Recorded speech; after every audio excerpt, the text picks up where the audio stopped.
waaye léegi ñun Sénégal ñun lan lañ def pour mériter lii quoi souffrance bi ñuy dund jamono ji lan lañ def pour mériter ko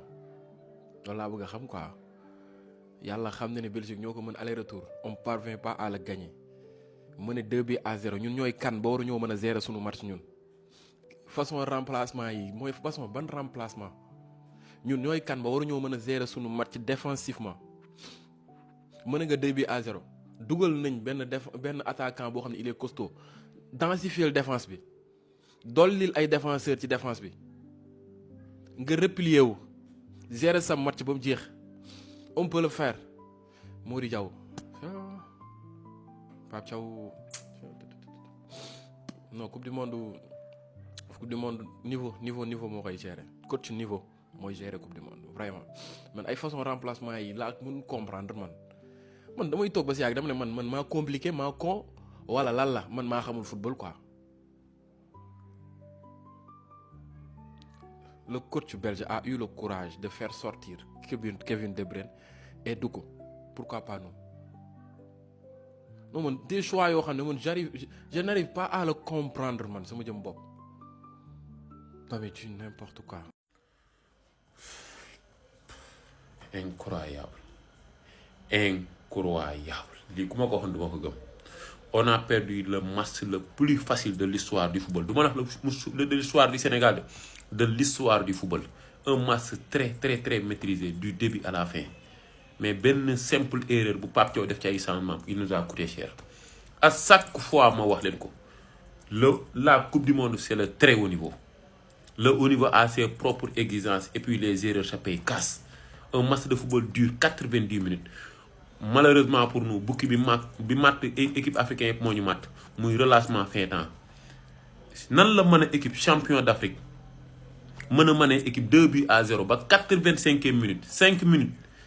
minutes gars yi 5 putain de minutes nga perte ci sa match c'est incroyable il faut être le Sénégal pour le faire mais malheureusement pour nous on a raté notre compétition depuis la sélection de la liste depuis la liste une bonne compétition commence par une bonne sélection. Football et les sentiments ça rime pas malheureusement suñ compétition changement moo ko yàq Pape Thiaw teg na 11 bu leer nañ bu ñëpp doon laaj mais c'est le haut niveau les erreurs se paye casse erreur yi mu def ci changement moo ñu rey xam ngeen bu baax li ma leen di wax à chaque fois lii laay wax ñu bari duñ d'accord ak man football amul sentiment amul émotion boo ko si dugalee day feeñ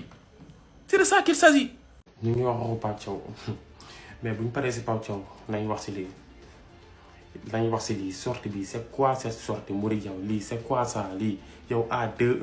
yow gardien de but boo demee man mi nga xam ne du ma gardien de but sax formé ñu ma si gardien de but damay dégg sax parfois ma dégg gardien de but di waxtaan ñu ne bu la leeree ne boo demee doo am bal taxawal say camp loolu damay dégg góor yi di ko waxtaanee ay góor yoo xam ne sax si ñëw ñu ay góor yu nawetaan de laay dégg ñu koy waxtaanee ñu naan ay yow gardien de but bu la leeree ne da ngay génn te mënoo am bal bi taxawal say camp bul dem. parce que Seydina Mohamed sénégalais yi ñëpp a xam fu lu sénégalais yi wax moo am ba mu mel ni blessé la sénégalais ñëpp ne wóoluñu Mody Diaw nañ ñu indi Ivan Diouf loolu ñëpp ko wax voilà te gis nga nag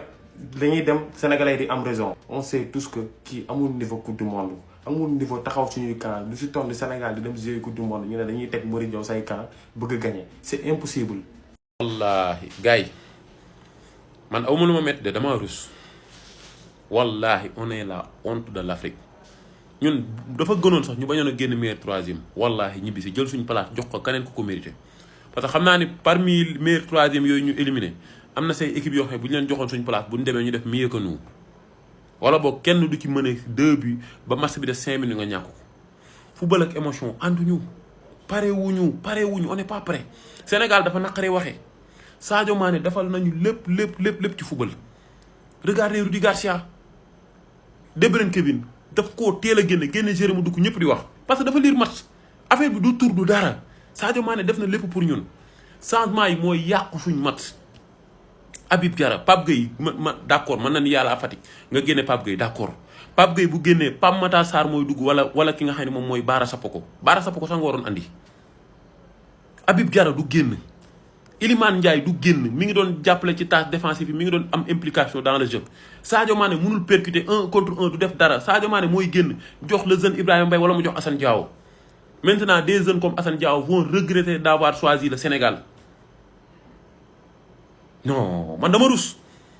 dama ruus ci kanam africain en tant que champion d'Afrique après les gens vont se dire est-ce que yow mérite nga doon champion d'Afrique est-ce que les Marocains ne sont pas les vrais champions d'Afrique wallahi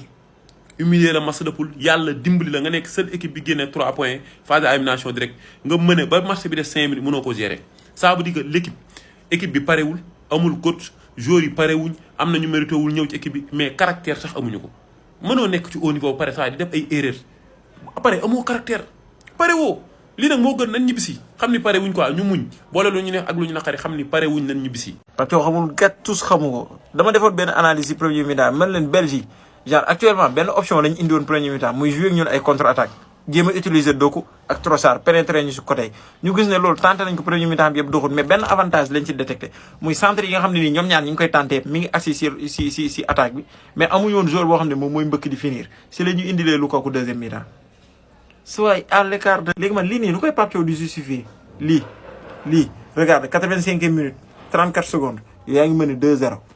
88e minute 22 secondes yow ñu jëlee 2-2 dem Lamine Camara. léegi man bii bi man Mody Dieng man dama koy jàpp comme coupable avant man Pape Thiaw après laay ñëw si ay mbiram yow bal lan lay jugee yow ñu ne la gardien heure bu jugee balu ko boo jugee nga tàllal say loxo pour jàpp ko yow la ñuy privilégié maanaam ku la laal faute la nga génn nga ne da ngay boxé tellement que t'étais nul parce que Sénégalais kenn d'accord toon nga nekk deuxième gardien. mais yow moom kuy nul ci coach maa xala Rudi Garcia nekk jaar na Rome jugee Rome avant muy ñëw Rome nekk na Marseille avant Marseille am na yeneen club yoo xam ne jaar na fa maanaam kii mbappatul kii championnat Sénégal bi la ñëw téye fi benn équipe wàcce ko Ligue 2 ngeen ñëw dénk ko suñu équipe nationale tactiquement il est nul. yow nan nga mën a mëne premier mi-temps bi nga def benn premier mi-temps boo xam ne nice yow sa milieu terrain yi ñoo dominé am nga benn milieu terrain boo xam ne am na volume de jeu en terme offensif ak défensif mi ngi marqué muy Habib Diarra kooku waroo ko woon génne carton rouge wala carton jaune wala 10 dernières minutes nga ko war a rocc nga am benn Pape Gueye boo xoolee suñu effectif ba mu daj moom mooy seul milieu terrain boo xam ne dina teebal di temporiser boo xoolee depuis mu génn est-ce que ban transition la ñu doon joué défense attaque dañuy téye aj Gana Gueye dafa sonn moom moo waroon génn si milieu bi. man benn laaj kese laa am droit moom laa bëgg a laaj man Pape Thiaw muy Lamine Camara lan la doon def suñu terrain ak Pape Matar Sarr man ñaan ñooñu daal la bëgg a laaj exactement lan moo tax nga dugal leen lan moo nekk objectif bi lan moo nekk but bi.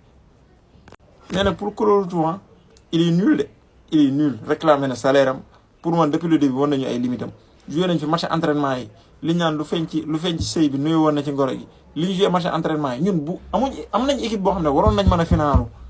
parce que Belgique gi tey dañ ko waroon rey États-Unis bi ñu war a am ñoo ko mën entre Espagne ak Portugal ki fay génn ki muñ ca sante yow day métti Sénégal mënoon na dem ba demi-finale mais avec ces genres de coach yu nul ñi nga xam ne niveau nawetaan lañ am leen lañ mën toog conférence de presse yëngal zëngal tous xamu ko nañ leen dàqee ñoom ñëw si aéroport bi ba pare il est temps quoi gars yi jël seen responsabilité que ça soit Gana Gueye Sadio Mané nañ ñu abal ñu bàyyi nouvelle génération bi ñu rajeunir ko France équipe bi gagné woon mondial bi 2018 kenn traîné tu fa ñëpp dem nañ il est temps ñu raxas équipe bi Gana Gueye moomuñu heure bu téye bal bëgg a jouer si côté Sadio Mané c'est quoi le problème putain de. bon gars yi Pape Gueye je pense que di metti na ko ñaari réaction yi di Pape Thiaw wax ak moom li mu wax je pense que bu fekkee ne day jël pause équipe nationale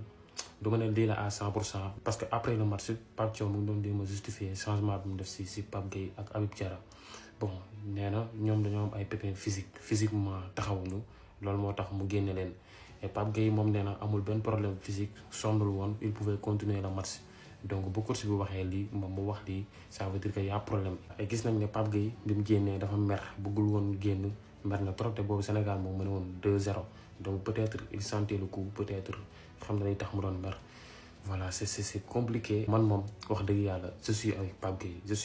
Gueye à 100% je le comprends parce que dafa metti quoi. Pape Gueye c'est le meilleur milieu de terrain de notre équipe quand Pape Gueye va bien le Sénégal va bien donc Pape Gueye mënul nekk si match bi nekk si match am il va bien et on dirait que Pape Gueye di def ko guuxoon on dirait que yàgg na am lu ko metti si équipe bi voilà et boo boolee loolu noonu yëpp ak situation bi mu demee tey ñu génne la alors que yaa ngi woon sa match alors que il voulait aider l'équipe bon vraiment je comprends Pape Gueye. Et me faites plus jamais de propagande pour ces mecs-là. C'est les joueurs les plus explosés que j'ai vus de ma vie. Arrêtez le foot. Arrêtez le foot. Lamine Camara, première touchée de balle, il rate son contrôle, il prend un jaune. Dès que ce mec-là est rentré, notre milieu de terrain, c'était le néant total. Dès que ces mecs-là sont rentrés, ils n'ont strictement rien apporté. Donc ces mecs-là, ne me parlez vraiment plus d'eux. Ne me parlez plus de ces mecs-là. Je veux plus voir de vidéos par rapport à lui, à eux, je sais pas quoi. C'est les pires joueurs que j'ai vus de ma vie. Qui ne viennent plus jamais en sélection, ils ne méritent plus jamais d'être convoqués. Oui, ça sert à rien qu'ils viennent inonder le stade avec ses larmes. Voilà. C'est un joueur qui est nul. Monaco, déjà, c'est trop haut pour toi. Un professionnel qui ne sait pas maîtriser un contrôle ne mérite pas grand-chose. Donc toi, Lamine Camara, fin, t'existes plus. T'existes plus jamais pour moi. Pape Matar Sarr, toi, c'est pareil. Et dommage, Tottenham, ils ont pas été relégués. Parce que si c'était relégué, personne t'aurait acheté.